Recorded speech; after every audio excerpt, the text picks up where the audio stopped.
আবারও চন্দ্রকোনায় আলু চাষের মৃত্যু, পরিবারের শোকের ছায়া। পশ্চিম মেদিনীপুর জেলার চন্দ্রকোনা ১ নম্বর ব্লকের ঝাড়ুল গ্রামের বাসিন্দা হরিপদ বাগ, বয়স ৩৬। পরিবার থেকে এলাকাবাসী সকলেই বলছেন, হরিপদ বাগ ভূমিহীন ভাগ চাষি। ভাগে প্রায় ৩ বিঘে আলু চাষ করেছিল সে। একদিকে আলুর দাম নেই, তার উপর লাগাতার ৩ দিন ধরে বৃষ্টির ফলে জমিতেই পড়ে রয়েছে আলু। সেই আলু খুলতে না পেরে চরম দুশ্চিন্তায় পড়েছিল হরিপদ। এলাকার মানুষজনকে সেই কথাই জানিয়েছিলেন তিনি। তারপরে চিন্তার জেরে হঠাৎ করে হার্ট অ্যাটাক হয়ে মৃত্যু হয়েছে হরিপদ বাগের, এমনই জানিয়েছেন পরিবার থেকে গ্রামবাসী সকলেই। শারীরিক অসুস্থতা দেখা দেয় রবিবার সন্ধে নাগাদ। তাকে তড়িঘড়ি ঘাটাল হাসপাতালে ভর্তি করা হয়। রবিবার রাত্রে চিকিৎসা চলাকালীন তার মৃত্যু ঘটে।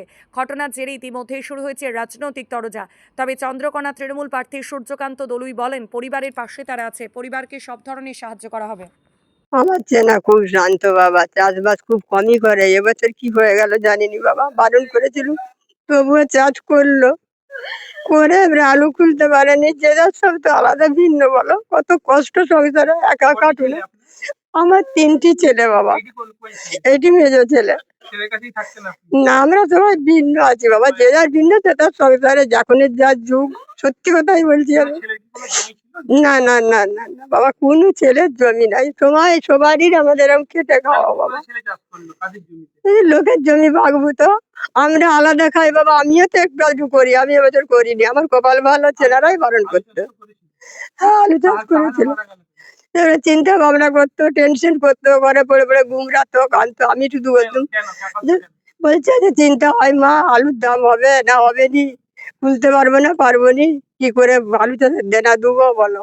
বলছি বাবা দেখ, এই করেই দিতে হবে, বছরের উপরে নির্ভর, কিছু কিছু করে দিবে। দেখি সব বছর তো আর সমান হয়নি, 8 বছরে হয়েছিল বলে কি এবছরে হবে। 2.5 বিঘাই করেছিল বোধহয়। না, আলু সব জলে ভাসছে বাবা, ওই তো ওরকম টেনশন চিন্তা করে করে। আমার ছেলের নাম হরিপদ বাগ, নীলা বাগ। আমার স্বামী ধার দেনা করে আলু চাষ করেছিলাম। 10 কাঠার মতন কুলাইছে, বাকি পড়ে আছে। মাঠ থেকে এসে হার্ট অ্যাটাক হয়ে গেছে। হ্যাঁ, চিন্তা করছি না, একটা যাও আলু কুলা হয়নি জলে বুঝে যে নষ্ট হয়ে গেছে গো। আমরা ভাগে জমি চাষ করি গো, পরের একটা যাও জমি জায়গা নাই গো। স্বামী ইনকাম করলে সংসার চলতো গো, আমার আর ইনকাম করা লোকটাই নাই গো। ঘরকে ওই যে ওই 4টার দিক করে গো, ঘাটার হাসপাতালে। হ্যাঁ, আলুর জন্য। বৃষ্টি হচ্ছিল কি, খুব টেনশনে পড়ে গিয়েছে? হ্যাঁ, চিন্তা করতো বাবা, চিন্তা করতো। বলছে এত টাকা ধার দেন করে আলু চাষ করলাম, কিছুই পেলাম নি। আমার দুনে চিন্তা হচ্ছে, রাতে বাতে ঘুমোয়নি গো। কি করে দিন চলবে বাড়ি? এইটাই হচ্ছে আমার স্বামী তো অকালে চলে গেল গো। আলুর দাম থাকলে এটা হতো না। এইটা আমি কি করে আর বলবো। কি চাইছেন এখন? কি নাম আপনার? আপনার কি নাম? আমার নাম বুলটি বাগ। আমির কি নাম? হরিপদ বাগ। বলুন দিনই চাষ করেছিল, চাষে আলু তুলতে পারেনি। এবারে মাঠে সবারই উঠে যাচ্ছে, আলুর দাম নাই, সে তোলা কেনার টাকাও নাই তার কাছে। সে বেচারি একবার বলছে আমার আলুগুলো নিবে গো, তাকে একবার বলছে আমার আলুগুলো নিবে গো, ওরম করে কেউ যখন গিয়ে ধিৎকারে থোলা কিনারও পয়সা নেই তার। এমনকি ছেনা পেনাকে খেতে দিবে সেই পয়সাটাও তার কাছে নাই। সে চাষবাস করতে এরকম দেখেছি আমরা। আমরা এবার বললাম যে দেখো দাদা, তুমি টেনশন করো নি, তুমি চুপচাপ ঘরকে যাও, আর আমরা দেখছি যদি কেউ পাই তাহলে আমরা আলুটা ভরার ব্যবস্থা করবো বলে ঘর পাঠিয়েছি। এবারে ঘরকে এসছে, ভালো আছে, সবাই দেখতে যাচ্ছি।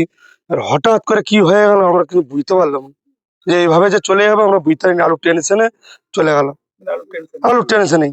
এবার সরকারের কাছে কি দাবি করবো, আর কি দাবি করবো? আলু এক তো আলু বিক্রি হয়নি, কোনো পয়সাও পাচ্ছে নি, তাহলে সরকারকে আর কি দাবি করবো? যে চাপার তো সে তো চলে গেল।